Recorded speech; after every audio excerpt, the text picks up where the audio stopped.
Hey, what's going on, guys? Welcome to the channel. We have some breaking news. A title fight has been added to UFC 297, which takes place in January of next year in Canada. And this is not confirmed as the main event yet, but we are getting Raquel Pennington versus Mayra Bueno Silva for the vacant women's bantamweight title.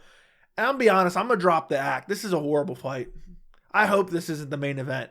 UFC 297 is an absolute disaster. And I don't know if it's going to be saved. I'm going to give my reaction to this fight. I'm going to give you an early prediction. We're going to discuss all the different things, what's going on with Juliana Pena. But then I'm also going to go through and tell you what I believe will be the main event for UFC 297. Because there's really not a whole lot of options. So let's start off with Raquel Pennington versus Mayra Bueno Silva.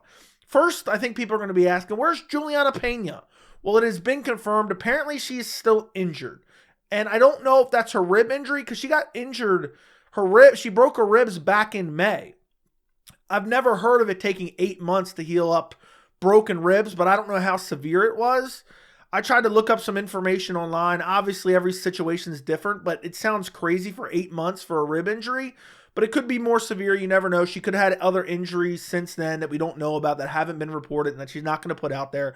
But apparently Juliana Pena is injured. She has told Ariel Helwani she will fight the winner of this fight. But let me just start off by saying this. If I can take one piece of enjoyment from this fight announcement, it's that Juliana Pena isn't getting a title shot. She's probably my least favorite fighter on the roster. People always say, oh, you're biased against this fighter. You're biased against that fighter. Juliana Pena, I find her unbelievably annoying. And I'm kind of glad she's getting skipped over for a title shot. Because I believe if Juliana Pena wasn't injured, we'd be getting Raquel Pennington versus Juliana Pena. We wouldn't be getting Mayra Bueno Silva, who I believe is most deserving of a shot. And out of all three fighters, I think she's the most compelling women's fighter to watch in the bantamweight division right now. And amongst who actually deserves a title shot. Because the bantamweight division, the women's bantamweight division in general, is just in complete disarray. Raquel Pennington is on a 5-fight winning streak. Her last fight against Ketlen Vieira was a literal abomination, and she should have lost the fight. Ketlen Vieira won that fight. Raquel Pennington wins via split decision. Before that, Raquel Pennington has a win over Aspen Ladd, garbage. A win over Macy Chaston, it's okay. Win over Pani Kianzad, okay. A win over like 50-year-old Mariana Renault. I mean, seriously, this is a horrible resume, but the division is horrible in general. Meanwhile, you have Mayra Bueno Silva, doesn't have that much better of a resume, but at least she choked out Holly Holm in the first round and ended the streak of Holly Holm fight night main events.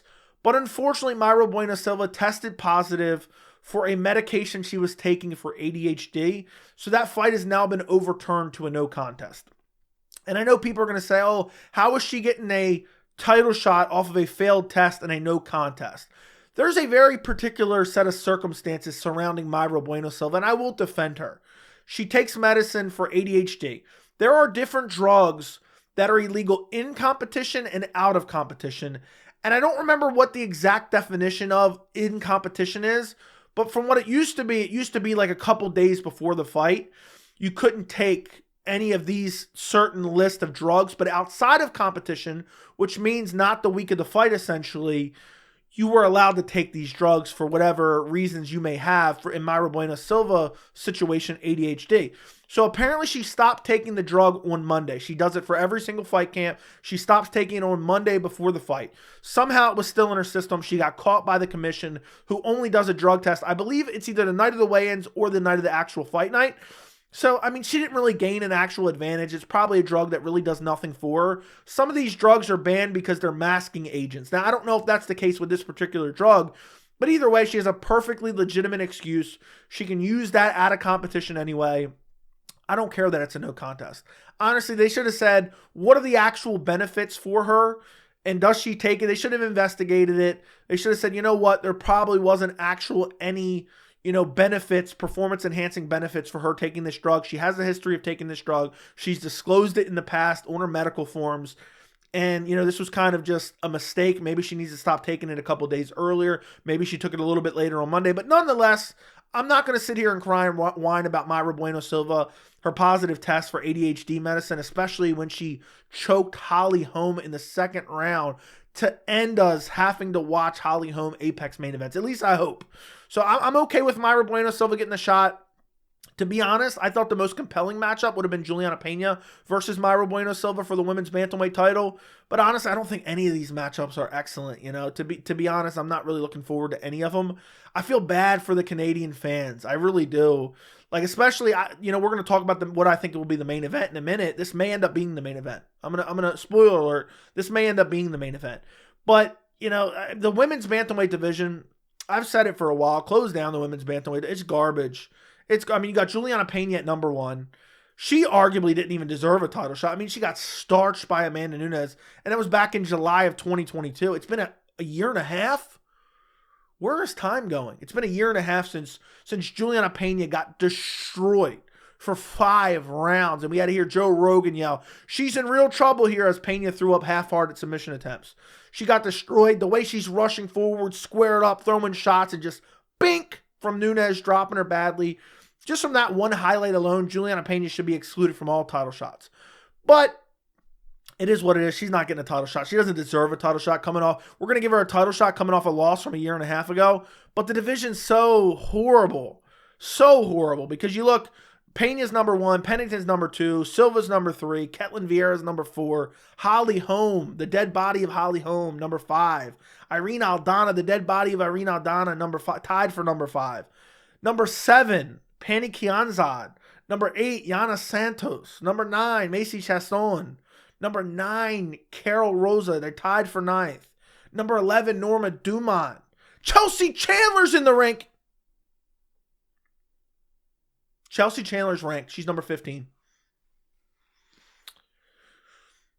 That's a disgrace. What she did in that Norma Dumont fight was an absolute disgrace. She needs to be pulled from the rankings and cut immediately. But the point is, Miesha Tate's in the rankings too, number 12. When's the last time she's won a fight? Miesha Tate's like 50 years old. I know she's got a fight coming up, but these rankings are horrible. But that's a topic for a whole other video. Get rid of the bantamweight division in general. Sorry to you Canadian fans. As far as an early prediction for this fight, I'm going Mayra Bueno Silva. I think she gets it done. I think she probably subs Raquel Pennington. Raquel Pennington's super durable, but she's not particularly great anywhere. She's not super athletic, doesn't have great striking, doesn't have great jiu-jitsu. I think Mayra Bueno Silva gets it done. Probably subs her, I'm going to say. I think she's probably going to sub her. I think she could finish her on the feet. I think she could win a decision depending on her cardio. I'm going Mayra Bueno Silva, and I pray to the MMA gods that's not the main event. And why is Chelsea Chandler still in the rankings? Ew! Anyway, what will be the main event? Well, the best way is to look through the current champions and decide, okay, it's probably going to be a title headliner. Who's it going to be? Who is available? Well, you look through the current champions. You have Alexander Pantoja. He's fighting at UFC 296 in December. That's not going to happen. Next up at bantamweight is Sean O'Malley. That's not going to happen. He's not fighting in Canada. He's going to fight in Vegas next. I don't know if it'll be March, April, whenever it'll be. Sean O'Malley's fighting in Vegas next. I would say, with 90% certainty. Volkanovski, Alexander Volkanovski. He's been open saying he wants to fight in January. That was the original fight. Hunter Campbell was in Spain working out a new contract with Ilia Topuria, who's the number 1 contender. That is an option. We'll come back to that in a little bit. Lightweight, Islam Makhachev, he's not fighting in Canada. It's just not happening. He just fought as well. Welterweight, Leon Edwards, he's fighting in December, so that's not happening. Sean Strickland's not defending his title because he's defending against Khamzat Chimaev. They're not doing that in Canada. It's just not happening. Light heavyweight, we got Yuri Prohaska versus Alex Pereira next week, so they're not making a quick turnaround and fighting in January. Plus, they're probably fighting Jamal Hill, who's coming off an injury. He's probably not going to be ready for January. Then John Jones just got injured. He's not fighting till summer of next year against Stipe Miocic, who's answering phones at the fire department. Grasso is injured. There's a chance maybe they could do Shevchenko versus Grasso 3. I doubt it. Grasso's injured. Shevchenko's injured. They just fought not that long ago. Then you have Weili Zhang.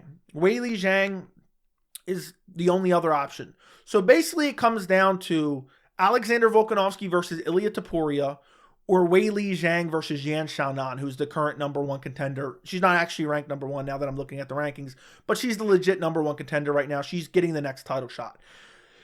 I'm thinking it's going to be, honestly, I think it's going to be Weili Zhang versus Yan Xiaonan, but will that main event over Raquel Pennington, Mayra Bueno Silva? That is the question. That is the question, because you look at Alexander Volkanovski versus Ilia Topuria, I don't think it's a good idea for Volk to turn around that quickly because, I mean, he got knocked out by Islam Makhachev brutally the end of October. So he's going to jump right back into training camp and fight in January. And I know he says he wants to stay active. I know he said keep me active. But the UFC could book him February, March, April of next year. The UFC also has that contract with Australia. So if they're returning to Australia, Izzy's not fighting, supposedly at least not the first half of next year, I would assume. They're probably going to want Volkanovski to headline an event in Australia. So I doubt they're going to put him in Canada, especially considering it's such a quick turnaround from getting KO'd over Islam Makhachev. So it's the main event of UFC 297 in January in Canada will either be Raquel Pennington versus Mayra Bueno Silva, or it will be Weili Zhang versus Yan Xiaonan for the women's strawweight title. That's what it's going to be. So that's your main and co-main event, I would assume. Maybe Grasso Shevchenko sneaks in there. Maybe they come up with another fight, but I just don't. They're gonna headline it with a title fight. You look back. UFC, I think it was UFC 289 in June, which is crazy. That was half a year ago already. They did Amanda Nunes versus Irene Aldana. They don't care about the Canadian fans. I'm sorry to break it to you guys. They don't care about the Canadian fans. So most likely, and then it's definitely going to be Weili Zhang versus Yan Xiaonan, because supposedly the UFC's announced they're going back to China in December, and it should have been a lock to do Weili Zhang, the Chinese champion, versus Yan Xiaonan, who's also from China. Should have been a lock to do that title fight in China. But they're not. At least it hasn't been announced yet. Maybe something will change. But if they're not doing that in China, they have to be saving it for something. And the UFC doesn't like to have a pay-per-view without headlining it with a title fight. So at least they're going to say, oh, well, at least we gave you 2 title fights. It might be a women's MMA card, but we're going to give you 2 title fights. So UFC 297 is an absolute disaster. They better stack that card. And it's not the greatest card already. They've already announced quite a few fights. You got Arnold Allen versus Movsar Evloev. You have Chris Curtis versus Marc-Andre Barriault. There's 2 really good fights, but it's not like either one of those jumps off the page like this is a crazy banger. You got Jillian Robertson versus Polyana Viana. Ew. What else you got? You got Neil Magny, who brags about beating his kids, whether he does it or not, versus Mike Malott. That's an okay fight. I mean, Neil Magny is, a stepping stone for another up-and-coming contender. This card is atrocious. This card's a disaster. And it's really unfortunate. I feel bad for the Canadian fans. I wonder how well this card does in terms of ticket sales. I wonder how well this card does in pay-per-view buys. But the UFC really doesn't care. They're not going to care. They get a flat rate from ESPN. They'll make it up with other bigger events later in the year to ESPN. And the Canadian fans are rabid MMA fans, so they're not worried about the biggest event. And look at UFC 289. I mean, even though it had that shit sandwich on the top of the card of Nunes versus Aldana, the card actually turned out pretty good. You had Charles Oliveira versus Beneil Dariush co-main event, which was an outright banger on paper and ended up being an outright banger. But I just don't think Volkanovski Topuria is going to happen. I don't. I think it's too quick of a turnaround for Volkanovski. I think there's too many factors where you have Volkanovski, you have the deal with Australia. So, yeah, I think you're either getting Raquel Pennington, Mayra Bueno Silva, or you're getting Weili Zhang defending a strawweight title against Yan Xiaonan. I wonder which they'll do the main event. Because typically they do the higher weight classes. But Raquel Pennington versus Mayra Bueno Silva, such an ugly, ugly fight. I mean, that's an ugly fight. On paper, it's ugly as hell. I'm sure it'll play out. It'll probably be ugly as hell. My guess is they'll probably do Yan Xiaonan versus Weili Zhang for the headliner. Because at least Weili Zhang's super fun to watch. I mean, that's an actual banger of a fight. Well, we might as well get into that. Weili Zhang versus Yan Xiaonan, straight up banger. So it's not the greatest for main event, but in terms of skill level, in terms of, meritocracy to the division, that's a banger of a fight. Yan Xiaonan looked good in her last fight, deserves a title shot. Weili Zhang's probably my favorite women's MMA fighter to watch. So it's not the worst main event if that ends up happening, but there's no other options. There's literally no other options. I went through every other champion. They're either fighting soon or there's no way they're fighting in Canada at all. And, what are you going to throw Conor McGregor? Conor McGregor's finally going to return? No, they're not going to put him in Canada. He's fighting in Vegas as well. So, ultimately, I think 297 is a bit of a disaster. Maybe Volkanovski Topuria does get thrown on there. I would hope that it does. So, you get 3 title fights for Canada at 297. I don't think the UFC is going to do that. But maybe they'll do that, and then co-main event will be Pennington versus Silva. But I'm kind of happy Pena didn't get a title shot. I'm kind of happy she didn't get a title shot. She got destroyed in her last fight. She'll face the winner just because the division is atrocious, but I'm kind of happy she has to sit out and she can be delusional from the sidelines. But let me know what you guys think. What do you think will be the main event for UFC 297 in Canada? Don't forget to like the video. Don't forget to subscribe to the channel, and thank you so much for watching.